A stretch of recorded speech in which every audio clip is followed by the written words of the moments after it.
tarde. O Supremo Tribunal Federal realiza hoje o segundo dia do Seminário de Combate à Desinformação e Defesa da Democracia.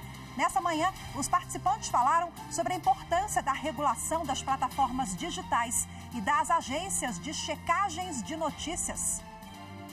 Eu sou Rafaela Vivas e o seminário é um dos destaques do dia. Agora confira os demais. Grupo de trabalho do Conselho Nacional de Justiça estuda medidas de segurança em estádios e arenas esportivas. Ministro Luiz Roberto Barroso, do Supremo Tribunal Federal, autoriza retorno ao cargo da prefeita Luana Rezende, de Vitorino Freire, município do Maranhão. E ainda, Supremo Tribunal Federal lança mais 3 obras da série Memória Jurisprudencial, em homenagem aos ministros que marcaram a história da Corte.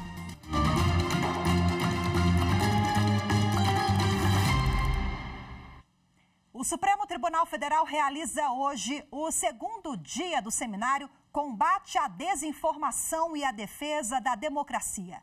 O encontro, em parceria com universidades públicas, marca o Dia Internacional da Democracia, comemorado nesta sexta-feira, e tratou de temas como a regulação das plataformas digitais e a atuação das agências de checagem de notícias na luta contra as fake news.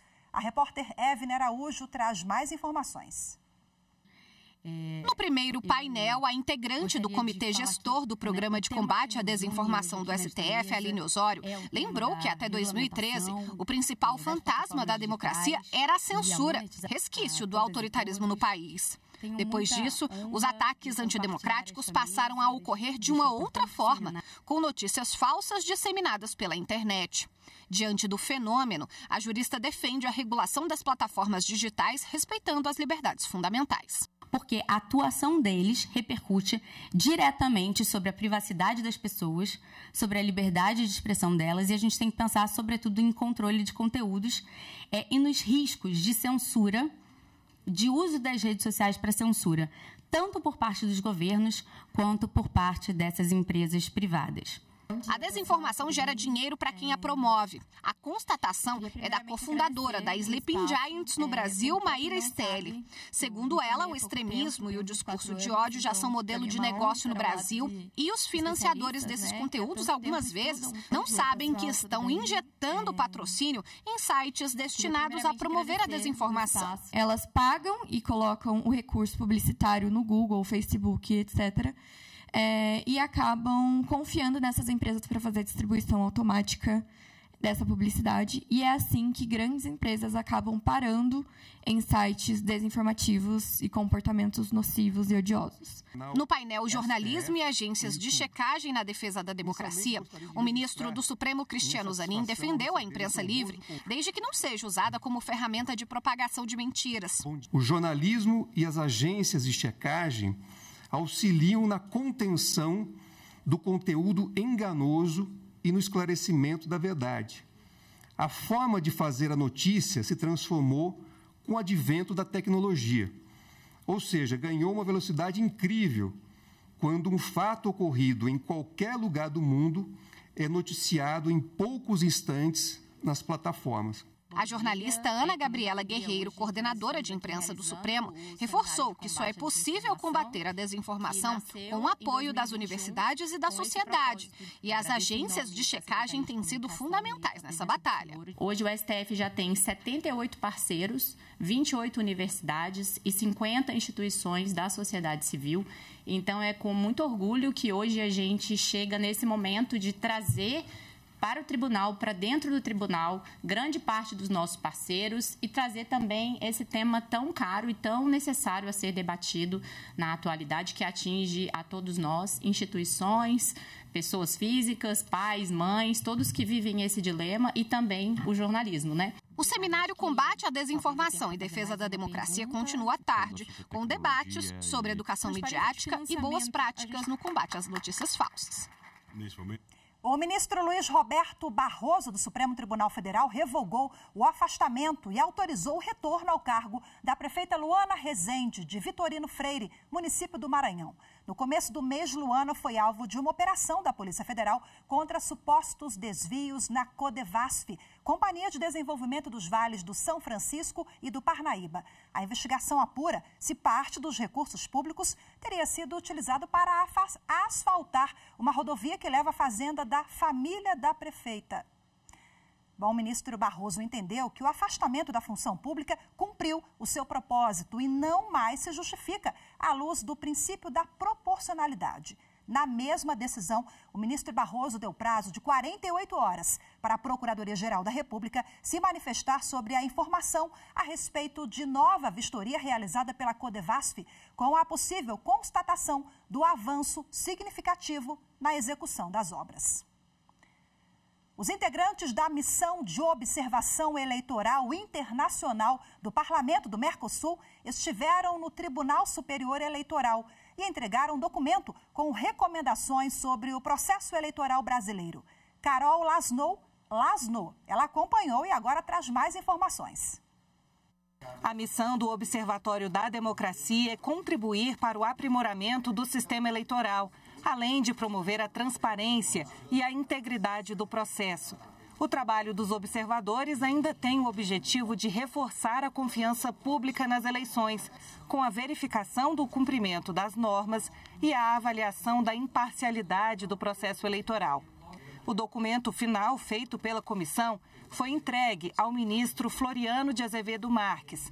Segundo a vice-presidente do observatório e chefe da missão no Brasil, Cecília Brito, é importante que o país amplie o combate à desinformação e a participação das minorias no processo eleitoral. Propiciar ao Congresso leis que garantam uma representação mais equitativa nesses subgrupos, não somente no tema das mulheres, mas as minorias sexuais, os negros e pardos, com quem nós estivemos em muitas ocasiões. Precisamos começar a ver os processos eleitorais com a perspectiva dos direitos humanos. O Parlamento do Mercosul reúne 4 países: Argentina, Brasil, Uruguai e Paraguai.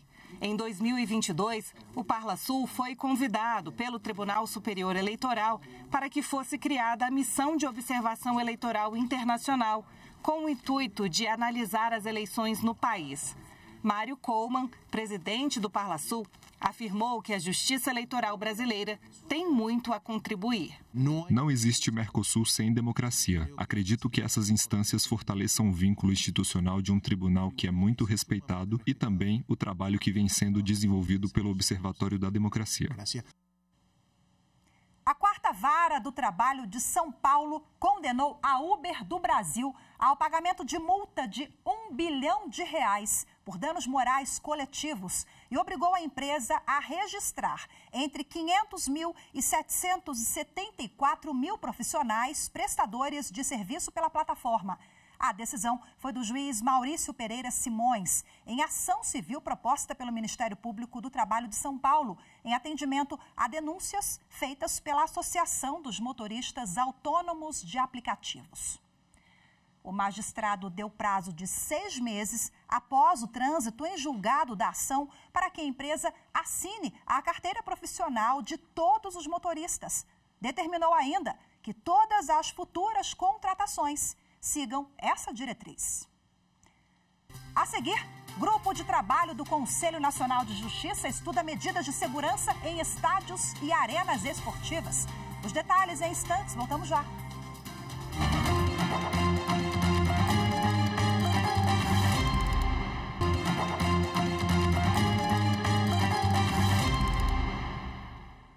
A Corregedoria Nacional de Justiça publicou nesta sexta-feira as diretrizes para a regulamentação da adjudicação compulsória extrajudicial.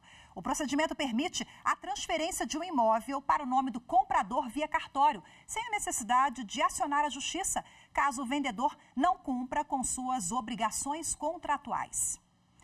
O procedimento ocorre nos seguintes casos: quando o vendedor se recusa a cumprir um contrato pactuado e já quitado, quando tem ocorrido sua morte ou é declarada sua ausência por incapacidade civil ou localização incerta e desconhecida, além da ocorrência da extinção de pessoas jurídicas. O Conselho Nacional de Justiça vai estudar estratégias para prevenir a violência nos estádios e arenas esportivas. As medidas atendem à Lei Geral do Esporte, sancionada em junho. Acompanhe mais informações com Anderson Arcoverde. 8 de julho. A torcedora do Palmeiras, Gabriela Anelli, é atingida por uma garrafa durante confusão próxima ao estádio, em São Paulo. Gabriela não resistiu e morreu 2 dias depois. Ela foi a 8ª vítima de brigas entre torcidas somente neste ano. Em março, um confronto entre torcedores do Vasco e Flamengo terminou com a morte de 2 pessoas. Um resultado que não interessa a ninguém. Para mudar esse placar, o Conselho Nacional de Justiça criou uma equipe que vai estudar medidas contra a violência nos estádios. O grupo de trabalho será presidido pelo conselheiro Mauro Martins e contará com a participação de representantes do Conselho Nacional do Ministério Público, das Justiças Estaduais, das polícias e do PNUD, Programa das Nações Unidas para o Desenvolvimento. Algumas medidas para aumentar a segurança nos estádios já vêm sendo adotadas pelo Judiciário. É o caso das coordenadorias dos juizados do torcedor, implantadas com incentivo de uma recomendação do CNJ. Um dos objetivos agora é reforçar essa estrutura. E agora, para falar sobre os trabalhos, eu converso ao vivo, de forma remota, com o conselheiro do CNJ, Mauro Martins. Conselheiro, seja bem-vindo, boa tarde, muito obrigada pela sua participação. Boa tarde, Rafaela, eu que agradeço. Prazer falar com você e com os ouvintes. Prazer é todo nosso. Bom, o senhor é desembargador também do TJ do Rio de Janeiro e tem vasta experiência, né? Já atuou ali nos juizados especiais no Rio de Janeiro. Em que pé está esse trabalho realizado pelo CNJ agora? O senhor vai presidir o grupo de trabalho. Qual é a expectativa dos senhores? Rafaela, o grupo de trabalho, recentemente criado através de portaria editada pela presidente do Supremo Tribunal Federal e do Conselho Nacional de Justiça, a ministra Rosa Weber, ela visa o enfrentamento de um problema muito grave, um problema com seríssimas repercussões e implicações sociais, um problema que vem vitimando pessoas inocentes simplesmente porque elas estão no local errado, na hora errada, e se envolvem em conflitos sem nenhum interesse em participar de conflito. São pessoas de bem que se deslocam a uma arena esportiva, a um estádio de futebol, para um momento de lazer, para assistir uma partida, e em razão da ação de terceiros, ação violenta de terceiros, acabam sendo vitimadas, como essa moça torcedora do Palmeiras, que para nós foi um marco muito triste, mas que deve ser o ponto de partida para uma mudança de paradigma.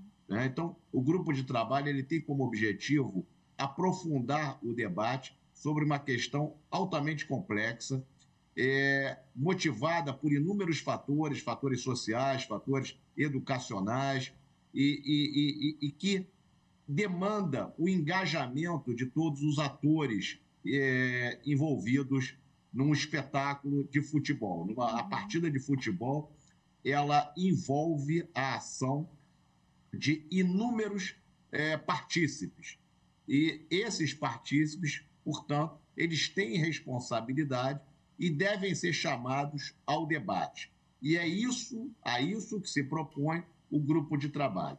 Nós vamos aproximar, o grupo de trabalho, na verdade, ele vai funcionar como uma ponte, irá aproximar todos aqueles que têm, por algum modo, uma participação no jogo, sejam os clubes, sejam as federações, a Confederação Brasileira, as polícias, Judiciário, Ministério Público, e todos, num só grupo, vão aprofundar o debate e, a partir desse debate, nós vamos produzir aquilo que nós vamos concluir como possíveis soluções para que esse problema seja, ao menos, atenuado no curto prazo, porque já não é mais possível conviver com essa situação. Desembargador, na sua atuação no TJ do Rio de Janeiro, no âmbito dos juizados especiais, de acordo com a sua experiência, qual o maior gargalo na avaliação do senhor para a gente dar efetividade? Porque nós temos o Estatuto do Torcedor, a lei nova agora que foi sancionada, que unificou, né, todas as regras em um só regulamento. Então, quando o senhor fala em todos os atores envolvidos, nós temos o Poder Judiciário que não atua sozinho, claro, a Polícia Federal, Defensoria Pública, enfim, outros órgãos, né? Mas qual o principal gargalo na avaliação do senhor? Rafael, eu acho que essa questão envolve 2 pontos que são fundamentais. O primeiro deles é a educação. A violência no futebol, ela decorre de uma intolerância. E a intolerância, ela existe na sociedade em todos os setores. No setor esportivo, o sujeito agride outro simplesmente porque o outro está com uma camisa de um time de futebol diferente da sua. A intolerância sexual, a intolerância de gênero, intolerância política. Então, a sociedade ela apresenta sintomas de uma patologia. E isso decorre de uma falta de educação que precisa ser corrigida. Então, o primeiro ponto é a educação. E o segundo ponto, igualmente importante, é a certeza da punição. O sujeito que pratica um ato de vandalismo, um ato de violência, ele precisa ter a certeza de que aquele ato, por conta daquele ato, haverá uma responsabilização.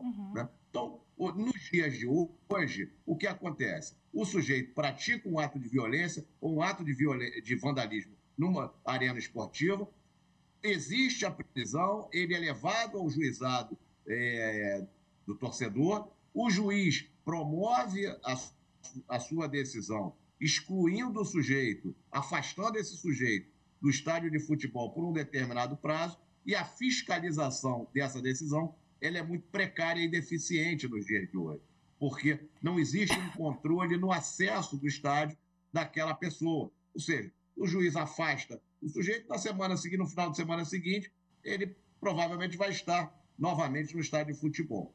Então, por isso é que nós entendemos que a biometria, o reconhecimento facial, são ferramentas indispensáveis para que nós tenhamos esse controle nas arenas esportivas e nos estádios. Porque a partir de então, quando um juiz proferir uma decisão de afastamento do sujeito, essa decisão será efetivamente cumprida. Então, se o sujeito pratica um ato de violência contra outro e ele sofre um afastamento de 2 meses, de 3 meses, essa decisão terá cumprimento, porque haverá uma fiscalização concreta e efetiva. Eu acho que o senhor já acabou adiantando um pouquinho aqui para a gente os eixos, né, do trabalho dos senhores, educação, essas medidas que vão dar mais efetividade, né, e trazer mais rigor aí às leis já existentes, às normas. Muito obrigada, viu, conselheiro, pela sua participação, e vamos voltar aqui a falar sobre esse assunto, dos próximos passos da comissão do grupo de trabalho, viu? Boa tarde para o senhor. Olha, boa tarde, Rafaela, eu agradeço a oportunidade. Esse é um tema pujante e que, enfim, ele demanda inúmeras outras considerações. Estarei sempre à disposição. Perfeito, até a próxima. Tchau, tchau, conselheiro. A seguir, Supremo Tribunal Federal lança mais 3 obras da série Memória Jurisprudencial, em homenagem aos ministros que marcaram a história da Suprema Corte. As informações em instantes, eu volto já.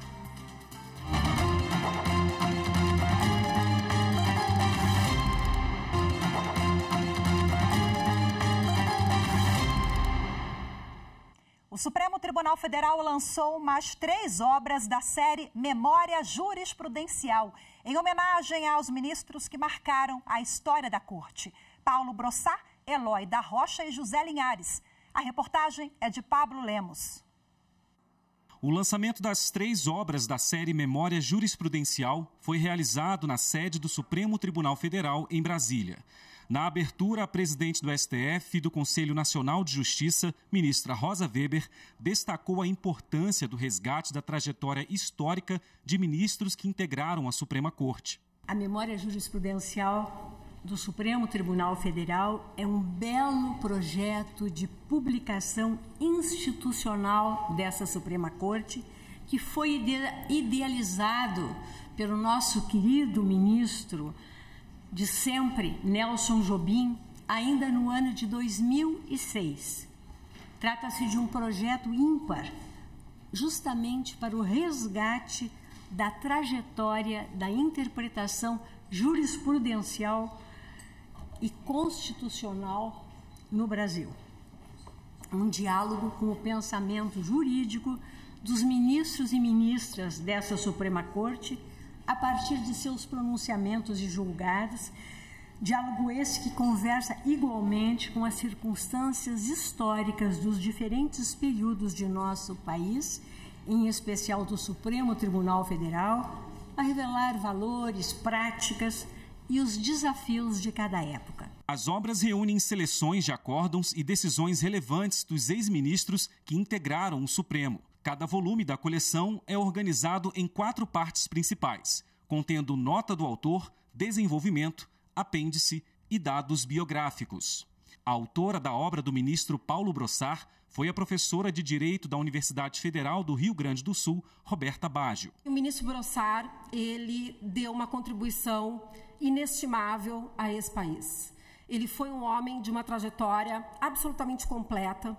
Quando ele chega no Supremo Tribunal Federal, ele chega já tendo passado pelo Poder Legislativo, como deputado estadual no Rio Grande do Sul, como deputado federal em mais de um mandato, e também como senador, e também como corregedor-geral e ministro da Justiça. A autora da obra do ministro Eloy José da Rocha foi a professora da Faculdade Nacional de Direito e da Universidade Federal do Rio de Janeiro, Carolina Rolim Machado Cirilo da Silva. O ano é 1938 e o professor Eloy José da Rocha escreve uma tese de doutorado sobre o direito fundamental dos trabalhadores, fundando, sem dúvida nenhuma, aquilo que nós podemos chamar de constitucionalismo social no Brasil, num período onde ainda não se discutia nessas matrizes com a profundidade que ele o fez. Já a autora da obra do ministro José Linhares foi a desembargadora do Tribunal Regional Federal da 5ª Região, Germana Moraes. Ao escrever este livro, foi possível retornar ao passado do efervescente período do Brasil, ocorrido sob a égide das Constituições de 37 e 1946. É, por demais, honroso resgatar o legado jurídico-político do juiz, ministro e presidente do Supremo Tribunal Federal por 4 vezes e presidente da República na condição de presidente do Supremo durante 3 meses e 5 dias. O plenário do Supremo Tribunal Federal condenou o 3º réu pelos atos antidemocráticos do dia 8 de janeiro a 17 anos de prisão. Quem tem os detalhes é a repórter Carolina Chaves. Na 3ª ação penal analisada pelo plenário do STF, Matheus Lima de Carvalho Lázaro, que transmitiu a invasão aos prédios dos 3 poderes pelas redes sociais, foi condenado por maioria pelos crimes de associação criminosa, golpe de Estado, abolição violenta ao Estado Democrático de Direito, tentativa de golpe de Estado, dano qualificado pela violência e grave ameaça contra o patrimônio da União e deterioração de patrimônio tombado. O relator, ministro Alexandre de Moraes, determinou a prisão de Matheus por 17 anos, sendo 15 anos e 6 meses de reclusão e 1 ano e 6 meses de detenção, além de multa. Matheus também vai ter que contribuir com o pagamento de R$30 milhões por dano moral coletivo. Os 3 casos têm acentuado a culpabilidade. Aqui a culpabilidade parece extremamente idêntica ao primeiro caso, com as quatro condições do artigo 59, circunstâncias judiciais negativas, conduta social, culpabilidade, dentro da culpabilidade, motivos para a prática delituosa, circunstâncias do crime. Dessa forma, presidente, eu aqui, na dosimetria, aplico a idêntica dosimetria do primeiro caso. O ministro Nunes Marques divergiu do relator e absolveu Matheus dos crimes de associação criminosa, golpe de Estado e abolição violenta ao Estado Democrático de Direito, determinando uma pena de 2 anos e 6 meses de prisão, além da multa. A tese do relator tem sustentação e eu acolhi para condenar não só no dano, como de depredação ao patrimônio público. Então, da mesma forma que eu fiz no primeiro processo, eu faço da mesma forma e com a mesma parte dispositiva do processo julgado na parte foi concluído na parte da manhã. É assim como voto, senhora presidente. O ministro Cristiano Zanin acompanhou o relator quanto à condenação pelos 5 crimes, mas defendeu uma pena menor. Tudo calculando, somado, daria 11 anos de pena. Então, no mais, acompanho integralmente o voto de Sua Excelência, o eminente ministro relator Alexandre de Moraes. O ministro Luiz Roberto Barroso também absolveu o réu quanto ao crime de abolição violenta do Estado Democrático de Direito e propôs uma pena menor. Acompanhando o ministro Alexandre de Moraes, apenas divergindo no tocante à abolição violenta do Estado Democrático, que, como disse anteriormente, entendo que havia sido englobado pelo crime de golpe de Estado. De modo que da pena do ministro Alexandre eu estou deduzindo 4 anos e 6 meses. Os ministros Edson Fachin, Carmen Lúcia, Luiz Fux, Gilmar Mendes, Dias Toffoli e Rosa Weber acompanharam integralmente o relator. Nenhum julgador tem alegria em condenar. E eu, pessoalmente, sinto isso. E cada vez que tenho que emitir um juízo condenatório, sofro com isso. Mas nós temos que fazer. Foi dito e é verdade. É a nossa tarefa. São 1.300 ações, 1.365, vamos julgá-las. O que ele cometeu foi um atentado de violação à democracia e não um ato de patriotismo. E assim as crianças vão saber o que é ser patriota e o que é ser um anarquista. Entendo comprovadas materialidade e autoria, voto por acompanhar o eminente ministro relator na condenação. Eu julgo procedente a presente ação e na dosimetria eu também detalho cada um dos, tal como já foi feito aqui pelo ministro relator, cada um dos casos, como avalio as circunstâncias judiciais, como aplico e conclui exatamente da mesma forma e com a mesma pena fixada, regime também regime de cumprimento inicial, obrigatório, e quanto aos danos morais coletivos. Tenho para mim que a materialidade e a autoria delitivas foram suficientemente comprovadas, tanto pelos elementos informativos amealhados na fase inquisitiva, quanto pelas provas produzidas na instrução processual. É isso, hoje ficamos por aqui. Muito obrigada pela sua companhia, uma ótima tarde, excelente fim de semana, até segunda-feira. Tchau, tchau.